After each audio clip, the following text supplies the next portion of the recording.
Plusieurs sont ceux-là qui disent qu'ils ne peuvent simplement pas économiser à cause de la quantité des revenus qu'ils ont.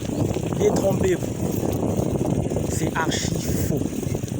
Voyez-vous, votre économie dépend relativement de l'économie des revenus que vous avez, mais ce n'est pas pour autant que si vous avez très peu de revenus, vous ne pourrez pas avoir d'économie.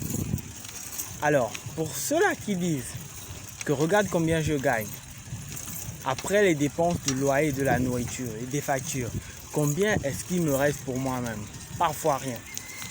Je vais vous expliquer dans cette vidéo une technique très utilisée et qui génère de très bons résultats. Sans plus attendre, parlons de la technique. La technique, c'est simplement les 50, 30, 20. Donc, 50% de votre salaire va vous servir pour toutes les tâches. Si ça ne suffit pas, changez de maison. Voyez-vous, beaucoup aujourd'hui se basent sur leurs revenus pour augmenter leurs dépenses. Certains ont un salaire de 200 000, mais la maison coûte déjà 100 000.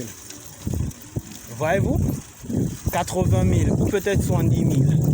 Mais si vous trouvez que les charges sont trop lourdes, changez simplement d'habitation. Retournez louer une chambre ou un studio simplement. Oubliez pour un moment le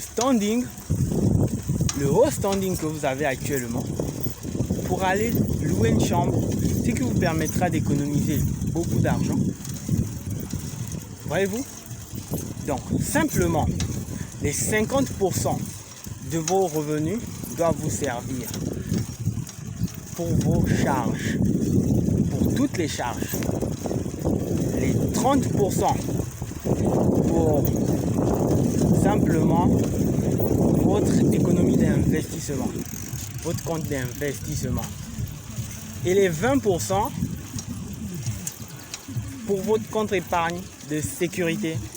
Donc en cas de problème, vous devez mettre la main dans le compte d'épargne de sécurité. Et en cas d'opportunité d'investissement, vous mettrez la main dans le compte d'investissement. Voyez-vous, c'était mon idée, voyez-vous, de partager avec vous cette technique très utilisée. C'est pas la mienne. Moi aussi, j'ai appris à le faire, voyez-vous. Et pour ces jeunes-là qui n'ont pas de revenus fixes, je vais vous partager aussi une pépite, donc restez jusqu'à la fin. Pour ces jeunes-là qui n'ont pas de revenus, simplement pour leur dire que c'est parce que vous n'avez pas de revenus fixes que vous ne pouvez pas non plus faire d'économies. Comment faire ces économies quand on est jeune et quand on a soif des petits plaisirs de la vie? Là, ça se complique. C'est assez simple. Vous devriez simplement prendre l'argent, donner à une personne sûre. Oui. Peut-être pas votre mère ni votre père, mais on a souvent des tantes ici au Gabon ou encore des oncles qui ont une main de fer en ce qui concerne garder les finances. Donc, simplement, donnez à ces personnes-là. Ils peuvent très bien garder les finances mieux que vous. À chaque fois que vous avez quelque chose, allez leur donner. Et posez la condition au début que même si vous avez besoin d'argent, que vous alliez demander, à moins que ce soit une situation de vie ou de mort, que la personne ne puisse rien vous donner, sous aucun prétexte. Et si vous êtes entendu comme ça, voyez-vous, ce que vous aurez décidé de garder chez la personne restera en épargne, toujours en épargne, voyez-vous. Et à quel moment vous devez prendre cet argent? Lorsque vous avez une idée de business. Et cette idée de business, il faut préalablement parler avec des mentors. C'est quoi un mentor? C'est quelqu'un qui a déjà fait ce que vous voulez faire et qui a réussi dedans. Donc c'est cet homme-là assis sur la montagne qui mange des oranges et des pommes pendant que vous essayez d'escalader. Donc allez voir le mentor et demandez au mentor, qui est monsieur, ou grand frère ou tonton. Comment est-ce que je peux réaliser tel ou tel business? Et j'ai telle somme en épargne. Voyez-vous? Et formez-vous sur ce que vous avez envie de faire. On ne vous le dira suffisamment jamais. Tu vois? Donc, formez-vous sur ce que vous avez envie de faire. Et une fois que vous êtes formé, vous savez comment faire ce que vous avez envie de faire.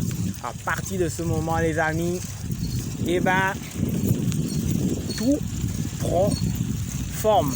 Et lorsque ça prend forme, ça ne veut pas dire que vous allez forcément réussir.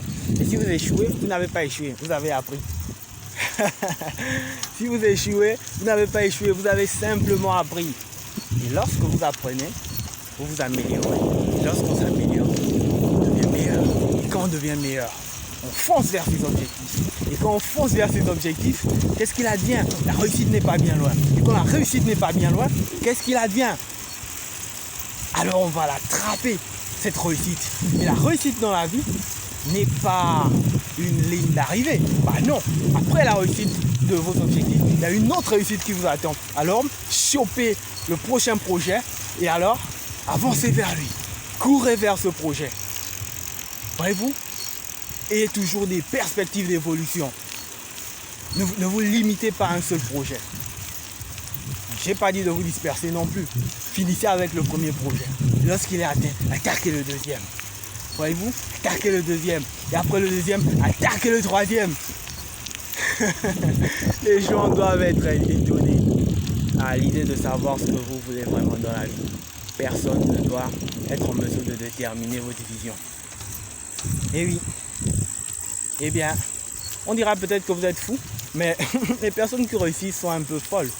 C'est ça. Les personnes qui réussissent sont un peu folles.